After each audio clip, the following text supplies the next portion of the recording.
Oh my gosh, I love what you've done with your hair, Sarah. I love it. All right. Well, welcome to Intercultural Spark, that show about the spark inside you that drives you to spark change in the world with your mission driven businesses and life projects. I am so excited today to have back to the show Sara Weiss. Sara is an author of the book Not Born This Way. She is a motivational speaker.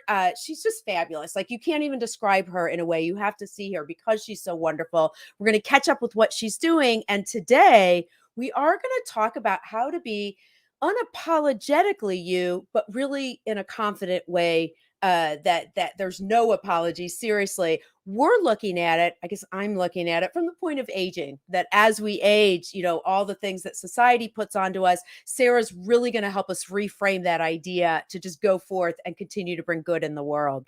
So, welcome everyone. So excited for you to join us today on Intercultural Spark.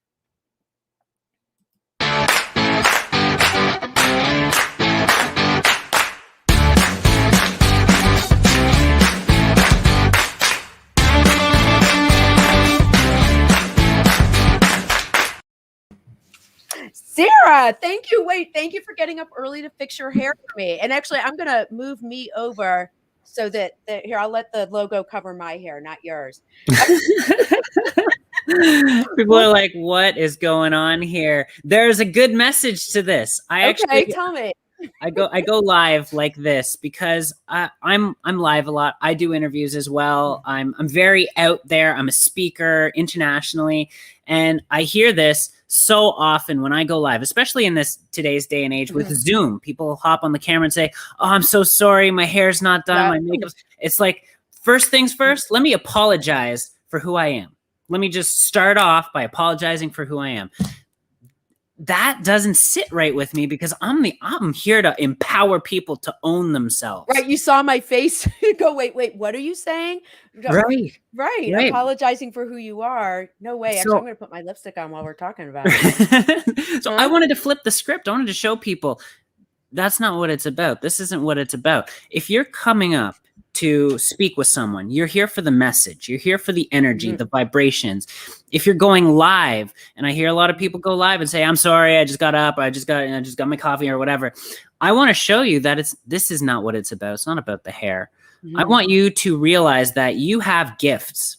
You're unique. Whatever you've experienced, whether it's struggles, traumas, challenges, or even something easy, something that you can just share insight on, that's what it's about. That's why you're showing up. And that's the big key here. Show up. Okay, here's the thing though, and this actually now goes to our topic today, because absolutely, show up, we're here, it's showtime, we're going. So the hard part is though, and it's a natural human reaction. It is a natural thing for humans to look at someone and immediately we try to categorize them based on what we know to be, things that have happened in our past. So it is wonderful to say, "I'm showing up, Sarah, I'm here, I don't care what you think."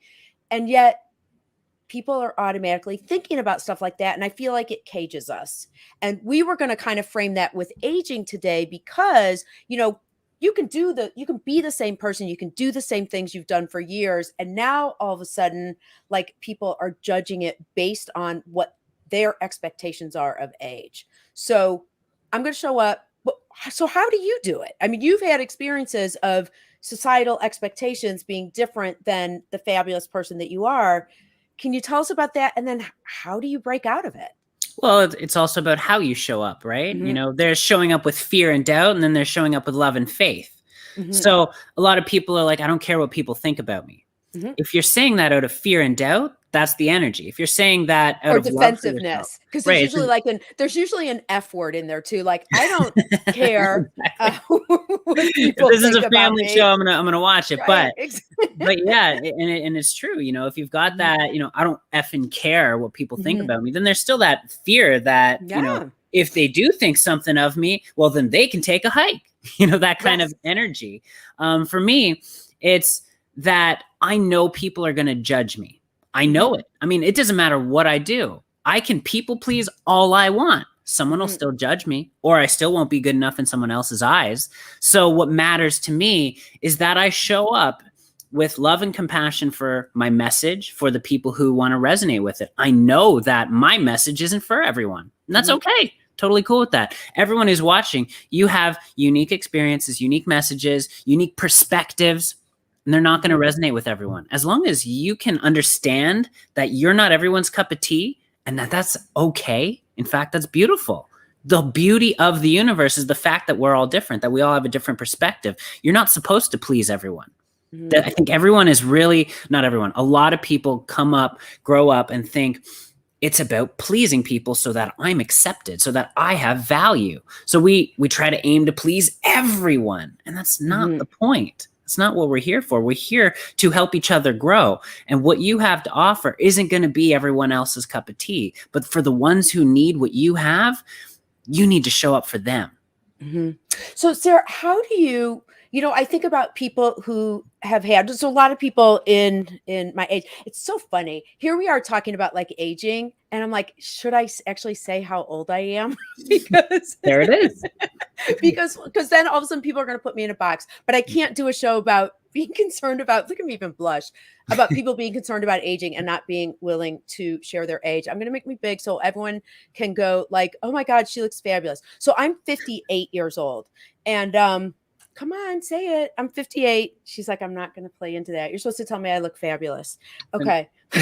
Well, you do, but you already know that. You already know that. Oh my goodness. All right. So as people get into the second half of life, they've now lived a long life. So the other question that plays along with that is there may have been stumbles, there may have been problems in the past, there may have been changes. So it's also bringing your full self as who you are now when other people know your history. How do you reconcile that? Well, that again goes back to people pleasing. If we're worried about what others are going to think about us based on what we did in our past, I mean, that's what we do to ourselves. And that's the big thing. Forget about what other people are thinking. Talk more about that. That's what we do to ourselves. Because I'm realizing, and Stephanie says, show up for others. That sings, Sarah. So talk about that a little bit more, because I think you're right. This is all in our head. Nobody else has had any part of this dialogue of anything that I'm saying. How does that work, and how do we manage that? Well, a lot of us get stuck in this trap of beating ourselves up over our past, right? Making mistakes, falling on our face. We will think because we failed once, we'll fail again and again and again, or whatnot. And something that I've learned is that when you get stuck in that trap, the only way to get out of it is by deciding who you want to become instead of being trapped with who you think you are or were. So I'll say that again. I used to define myself by who I thought I was or who I was labeled as in the past. So any disadvantages I ever felt I had, any limitations I ever felt or was told that I had, because people would tell me my disadvantages or my limitations and put me in boxes and label me and say, whether it's age or IQ or whatever, I'd be told, whether it's from a teacher or an institution or a boss or a peer or a friend or family, we get told something, and the power of words, it's very powerful. We start to own them. Now, when we get trapped in that, we start to live in a pattern, and it just continues and continues. And then until we have a solid belief that we're not smart enough, we're not good enough, making money is hard. That's a belief I lived with for way too long. And that was part of my definition of who I was, because I owned it. I owned my own difficulties that were really an illusion. Justified based on my past. But if we realize, and here, before I even continue with this, I want to help everyone realize that your reality is based on your perspective. Your perspective is your own, meaning your reality is your own, meaning your reality isn't everyone else's reality, meaning it's an illusion. Your reality is an illusion. It's made up all in here. Actually, it's anyone who's married probably can testify to that. Or any long-term relationship. It's like, yeah, we saw that totally differently. I'm Yeah. sorry. Go ahead Yeah, I though. mean, So how many times have you been in an argument with someone and you cannot find the middle ground? And it's like, how do you see it that way? I don't yeah. understand. Of course, you can't because you Mhm. don't see the world the way they do, Mhm. right? So we live in our own separate maps of reality or our perspective, or what Mhm. I like to consider an illusion. Because when I see it as an illusion, it reminds me that it's not real. It's Mhm. how I'm creating it. So when you see it that way, then you can start to go, okay, well, then if this is my illusion, which illusion do I want to live in? Mhm. Right? Do I want to live in a Mhm. disempowering illusion, or do I want to empower my illusion? Mhm. Which actually goes back to that word that you use a lot, which then became one of my 3 words for the year, which is manifest. Mm, So it's what illusion do I want to live in, but how am I going to manifest yeah. what I want to have happen? And you've had some amazing Oh, experiences with yeah. your manifestations just coming true. Big time. And, you know, a lot of people think of manifestation as a car, a new house, Mhm. a lover. But what has really changed my life is manifesting me. What do you mean by that? Defining my, and it goes right back to what I was saying on, Mhm.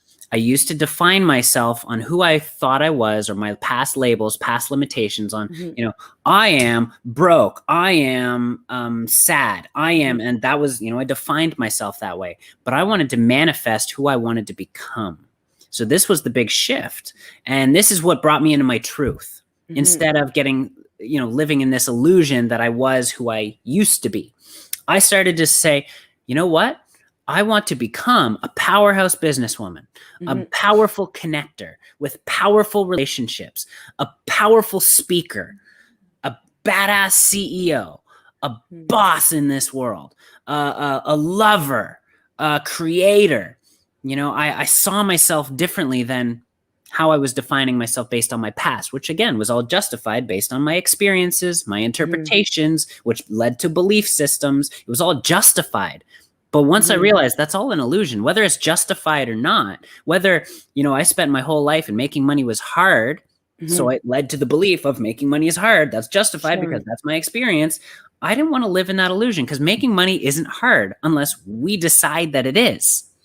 So I decided I'm a badass powerhouse businesswoman, lover, connector, powerful speaker, author.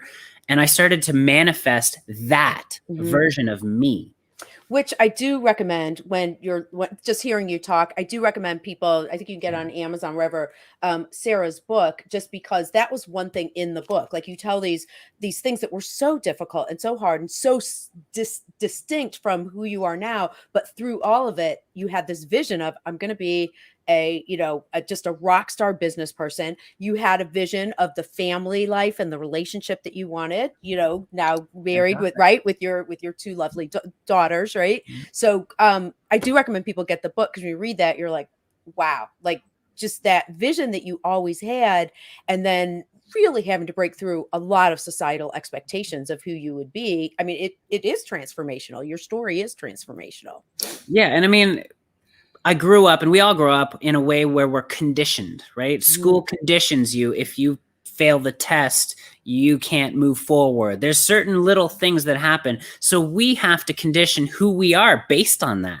I Mhm. have to study hard to pass the test. That's just one example. But throughout our life, we end up becoming who we think we should be.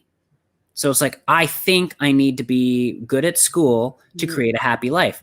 I know many people who sucked in school and created the happiest life, loads of income. That's Mhm. just an example. I'm not saying go be bad in school. I'm saying be true to you without thinking you have to be Mhm. what you think the world wants of you. And Mhm. again, that can be justified too. You know, people can tell you what they think you should be. Mhm. You don't have to own that. So, question for you. So, I know you've got the new website and you've got a new project launching around the empowered life, and you talked about the idea of how do you hack your ego to shift Mm. this mindset. Which, by the way, just for those that are watching, if other people have questions as well, please feel free to share them in the comments. We'd love to share them on the show. But talk to me about ego hack, because everything you're saying is like, okay, I get it. I'm not going to care what other people want. I'm going to own myself. And then still like I'm sitting here on deadline for something and there's still that inner voice going, well, if you were someone else, you could do it better. So how do you sustain it? It feels exhausting sometimes to constantly be having to remind yourself like, you're okay, you're good, go. How do you sustain it and how do you shift it? Oh my God. I could talk for weeks on end about this stuff. It's like, where do I start? So, for those who don't know, I am a consciousness evolution catalyst. I don't consider myself a coach. I consider myself more of a catalyst because I don't give people transformations. I help people find their own transformations. Now, we live with us. We're never going to get rid of us. So you're always going to be the voice in your head. You're going to hear these things going on all day long. But the first things first, we're talking about aging, stepping into our truth, not people pleasing or worrying about what people think of us, and really just owning ourselves. I would say the quickest way to getting in tune with that is really finding out what your purpose in life is. Now, for the people who are like, I don't know my purpose in life, and I never have, and that has been a stressor, your purpose then is to find your purpose. That is a beautiful purpose. That's an adventure. I will say though too, this idea of the one purpose. I wrote an article a few weeks ago, and there's a TEDx talk I watched on the multi. It's like what do they call it? The multi-purpose life or something like that, where people don't necessarily have one purpose. Right. Like there can be more than one thing, because that pressure of being okay, that to me is a pressure on aging. You get to be this age and you're like, oh my God, I still like don't know that one thing. Like I wish when I was 10 I knew I wanted to be a doctor, because then I would have just studied, done it, and be there. The whole thing of aligning with what your purpose is, or maybe trusting your heart. Because that's the other thing too. When they say, what's your purpose? You feel like, oh, I need to look outside myself and find out what my purpose is, as opposed to, I need to look inside and see what things resonate with me most strongly. And that's probably where purpose lies. Of course. When I say find your purpose, it's finding yourself. So that could be in meditation. It could be, there's so many ways you can look inward. Okay. And I totally agree that your purpose can not only be multiple purposes at once, it can evolve and shift. I mean, my purpose has evolved and shifted. But life is all about moments. It's about the moment. It's not about tomorrow. It's not about yesterday. Those are just stepping stones. They're pieces to, what evolve you as a person. But right now, what matters to me is this moment. And in this moment, my purpose is to evolve consciousness. It's literally what I'm doing. And I've aligned my intention with my purpose. And this is something huge that I teach people, because a lot of people, especially as you age and you're questioning, why am I not happy? What happened? Like, I mean, I did all the things that I was told. I went to school, got the grades. I followed a career that I enjoy the career, but something's missing. This is what I find happens to a lot of people. We know what our purpose is, and say it's a doctor, because I get to heal people. I love, it feels great to heal people. Sure. But the intention, people sometimes already know this instinctively, but they just don't practice it. Is the intention maybe to be making money? My intention, I'm waking up to make money, to pay the bills, to pay for my college fund for my kids. So there's purpose and intention. The moment that you align those two, it is the greatest feeling. It pours rocket fuel on your existence towards your greatest purpose, meaning, love, compassion, connection. So if you're thinking every morning, I'm waking up because I was born to heal people, instead of, I got to go out there and make dollars to pay the rent. So I have a question for you, and it's so funny. For those viewing, please put in your own questions, because otherwise I'm laughing. Otherwise, I'm just going to use this as my own personal therapy session. So what did you say? Show up, be your authentic self. So here's my question for you. And I know you're going to probably answer like, well, you're looking what other people think about it. So I've given a lot of thought to this idea of what brings purpose and meaning to your day. My marketing business, my work with, I say it's people who didn't grow up with technology, helping them actually fuel their or figure out their mission-driven businesses and life projects. But I also teach aerobics. And what I have found is my biggest joy of the week, I love it. When I teach aerobics, I make people smile. I get to crack dumb jokes. I get to disco dance. and they laugh and they're happy. We're all happy. And so I've realized my biggest joy in life is to make other people laugh and be happy. Amazing. And then immediately though, I go like, oh, but that's not really like that's not like that doesn't feel like a deep and meaningful purpose. And yet I Mm. love it. So how do you, Yeah. I don't know. Here's where I have to put in this this is my favorite graphic, which I do a lot, which is here we go. Is there a question in there? Um is there a question in there? Yes, the question is when you actually know what makes you happy and meaningful, but then you're like, but that doesn't match with what I need to be doing in life. How do you Mhm. reconcile that? You ready to have your mind blown? Okay, yes, I am. What do you want in life? And I want everyone to answer this in the comments too. I'm gonna speak this to Deanna, but I also want you all to respond in the comments. What do you want in life? Name 5 things that you want the most. I mean, ultimately, I want to be happy is such a loose thing, but just want to be happy. I want to be able to just kind of be myself and bring value. I want to bring value to the world, or at Mhm. least to the people that I interact with. Mhm. Would like to be happy. Would like to have my family, like to be close and connected with my family. Um, oh, I don't know. Oh God. Well, Wait, let's work with those 3 is things if it time we for a commercial break? It's time for a commercial break. We'll be right back. sure. Okay. Shit, I don't have, oh, sorry, I don't have commercials. All right. By the way, for those watching, I'm waiting for your life purposes as well. All right, go ahead, Sarah. So you want to be Wait, happy. who invited you to be on this show? Okay, go ahead. You're making me laugh. See, you're fulfilling your There you purpose. go. My It's mission perfect. is It's fulfilled. perfect. You want to be happy? You got it. What my point is, everything that you just listed, you Mhm, have. This is mhm, where people are so messed up. mhm. We all have the life we want. And we think we're Mm, going to mhm, some mhm, destination to get mhm. it. Yeah. You don't recognize that you already have it. In fact, some people say, well, I want more money. Okay, why do you want the money? Well, because it'll give me significance, Mhm, give me joy, give me freedom. Okay, those 2 things. Let's say, do you have significance in your life?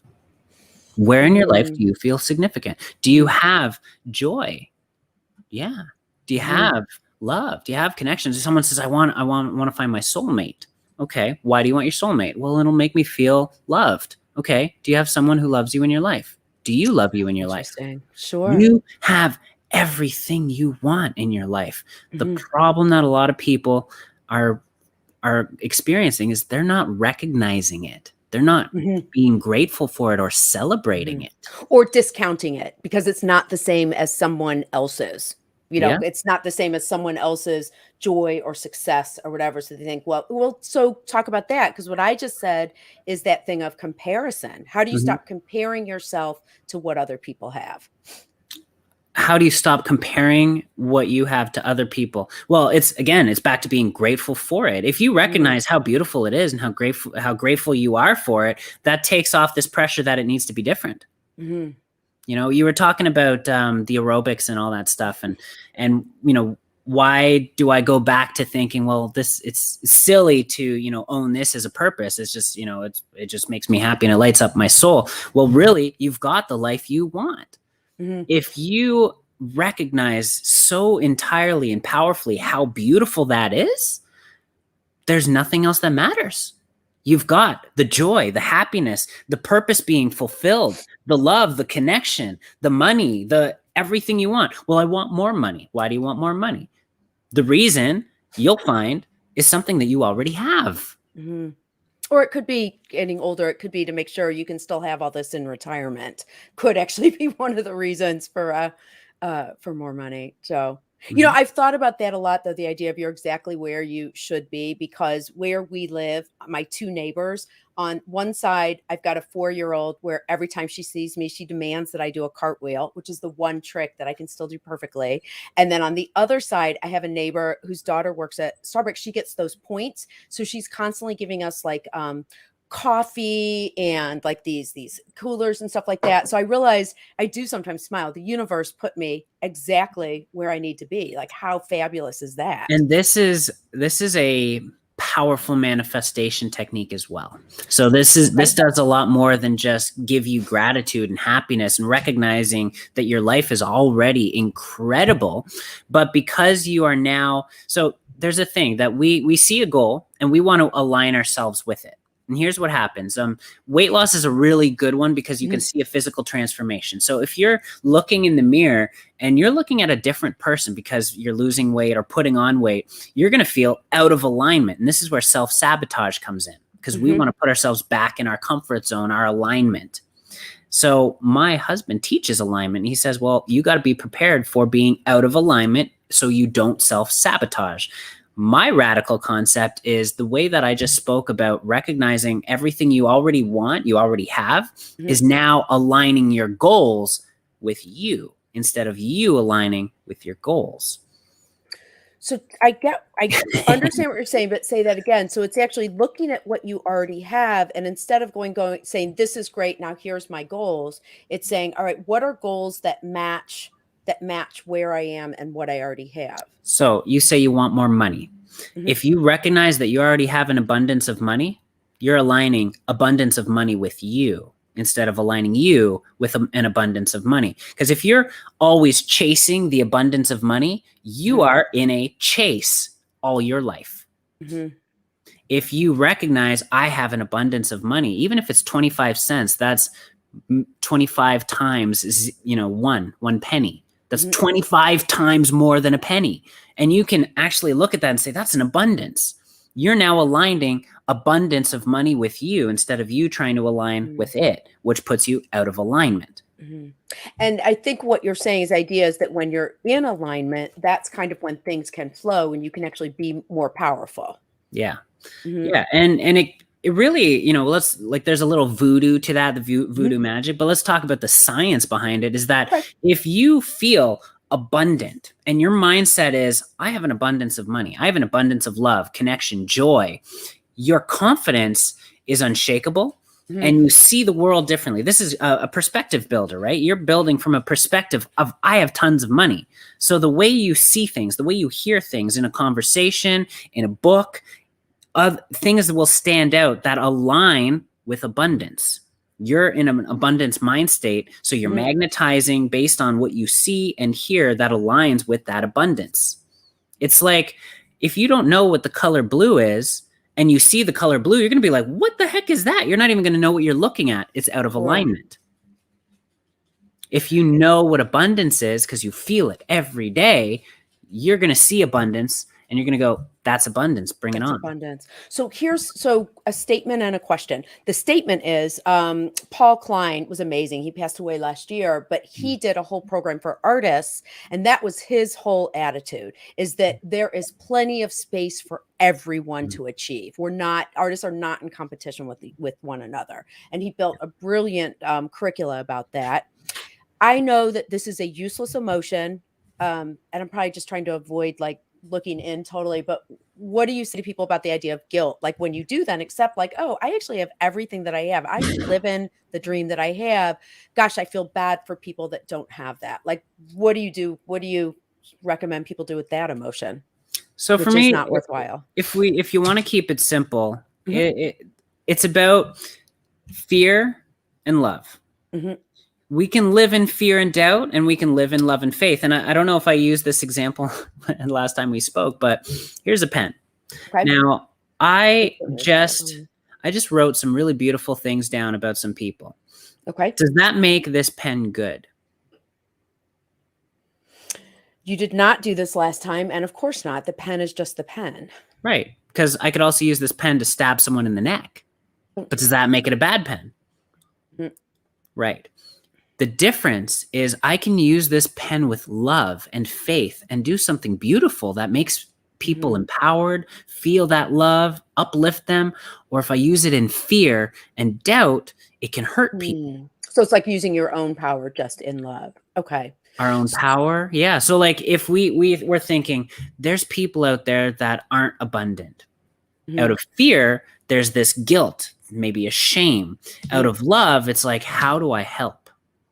Well, and certainly that ties back to our original idea, which is, or the original theme of how does this affect with aging and just being you? It's really just letting go of that idea, because often people feeling defensive about aging or worrying about what other people think, it has to do with fear. It has to do with fear of diminishing returns. Do I still have time to achieve?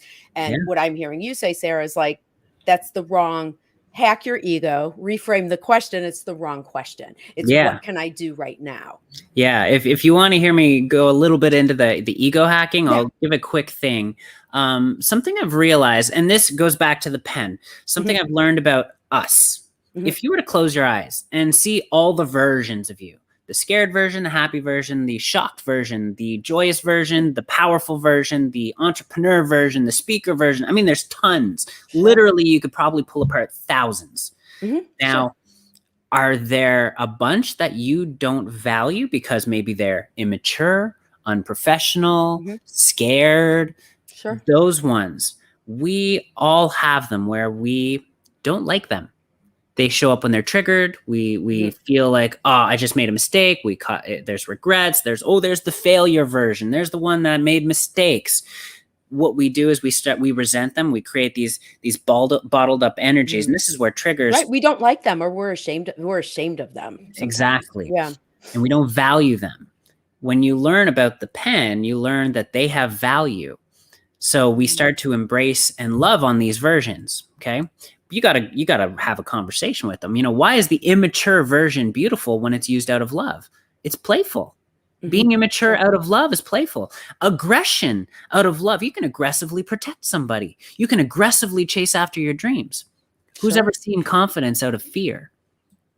Turns into cockiness.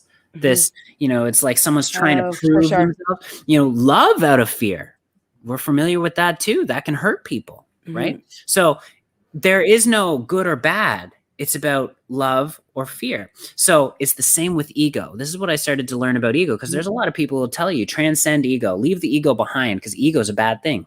Ego, right? Yes, we are told that ego is a bad thing. It's egotistical. It's always, yes.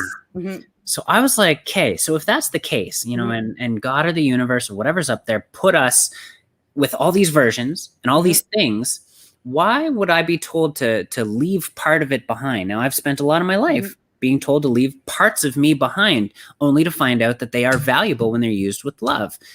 The ego is no different. Ego out of love and faith is very powerful, very powerful. Here's what the ego is designed to do: make us right. That's what it does. That's why I can ask you any question, and even if you don't know the answer, something will come up. An assumption, you'll have an answer. Oh, right. You automatically, your brain does something for sure. Here's an example, okay? Who here, and put in the comments, maybe you too as well, has ever asked the question, what's wrong?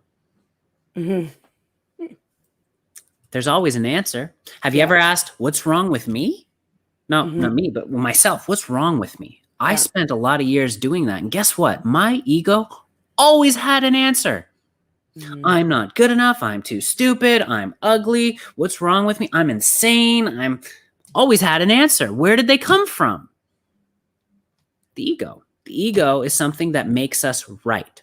So I was like, okay, if we live in these illusions, how can we make a powerful illusion using something that always has an answer? How can I hack this ego and use it out of love? I'm going to give you two examples of what I use called the magic questions. Okay. I'm sure many people here have heard, ask better questions, get better answers. Sure. I took this to a whole other level. And I've been in sales for many years, and there's a technique called assume the sale. Have you ever heard of assume the sale? I haven't. I mean, it speaks to me like assume the positive, or I will sometimes say it's Thich Nhat Hanh who says assume positive outcomes. It's a meditation. So that's the mental side of it, but there's also a strategy to use it. When you finish your pitch, assuming the sale would be, say you're at a gym and they're talking about the membership, they show you the gym, they close out saying, glad you love the gym. It looks like this is a perfect fit. Now, when you sign up, would you prefer the red bag or the blue bag? That's assuming they're about to say yes. They didn't ask if you're going to say yes. They assumed the sale is done, right? So I brought that into my magic questions. Now, the two examples I'm going to give you, one caused a physiological change in my body. One was a mental and emotional shift that happened instantly. So I hack my ego in this way. One way, I'm on the elliptical 45 minutes in, and I'm at that point where my mind goes into a minor panic. I'm tired. I'm exhausted. I'm sweating. Should I slow down? Should I stop? I don't know if I'm good enough to keep going. I don't think I've got enough strength or endurance to keep going. I think it's time to stop or slow down. So my mind went into that. And I said, okay, I'm going to ask it some magic questions. I assumed my desired outcome. My desired outcome being to keep going, be strong, have more endurance. So I asked 3 questions. First one, why do I have so much strength and endurance? Oh, interesting. Okay. Yeah, I assumed my strength and endurance. And the good old ego always has an answer. And you're going to laugh because this does sound like ego. The first thing that came to mind was because you're a badass gift of God. Oh my God, that's so funny. It said, Funny. You have electricity flowing through your whole body. You've been doing this for years. You're well practiced. You know what to do. So you have tons of strength and endurance. That's amazing. That's amazing. And I asked, why are my muscles so effective and efficient right now? Because every breath you take is bringing oxygen to your muscles. All of a sudden, I'm a scientist. What? That's the ego. That's the ego. I asked one more question. I said, well, why are my muscles working twice as effective and efficient? My ego said, because every breath you're taking in is taking in twice as much oxygen. And every cell of your body is absorbing oxygen, so you can work twice as effective right now. After those 3 questions, do you think I was slowing down? I sped up. Full force ahead. Sped up. I saw colors. Yeah. My body was lit up. I was a badass gift to God with electricity flowing through my body. Every breath was taking in twice as much oxygen. I was powerful.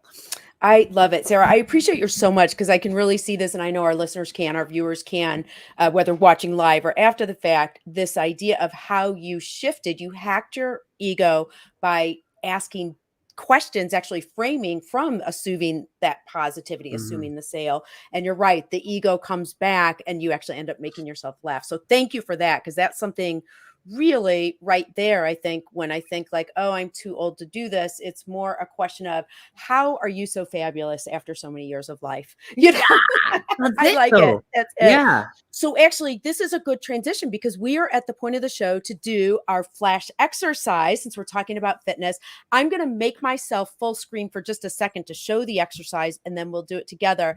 Sarah doesn't know why. I've told her about our prop. If you have sunglasses near you, grab your sunglasses. But we are now going to do our flash exercise. So, all right. So the exercise is, I'm going to scooch back and just give you a little flash there. I'm going to scoot back a little bit. So this exercise it's a shoulder exercise. So your arms are down. You're going to lift your hands to just right around your armpits. You reach up. You come back and down. So it's a shoulder exercise. You can do this with weights. You go lift, flip up, in, flip down. I'm going to bring Sarah back on with me. Sarah, all right, here. This is why this exercise is perfect for what we're doing. Put your sunglasses in your hands, okay? So we go lift, flip, ta-da, lift, flip down. So that's our exercise, shoulders. And it actually just is an exercise when we look at interpretive aerobics that just emphasizes how fabulous we are. Amazing. Sarah, I love that you were on the show today. Thank you. Yes, we are. Oh my God, we do look, this is the thumbnail for the show. We do look fabulous. Oh my God, we're just going to pose. I'm going to end the show and Sarah and I are going to keep posing. Right. Thank you. Thank you so much for joining us today on Intercultural Spark. I hope to see you next Thursday at noon. Sarah, all right. Sarah and I are just going to keep I love it. We will see you all next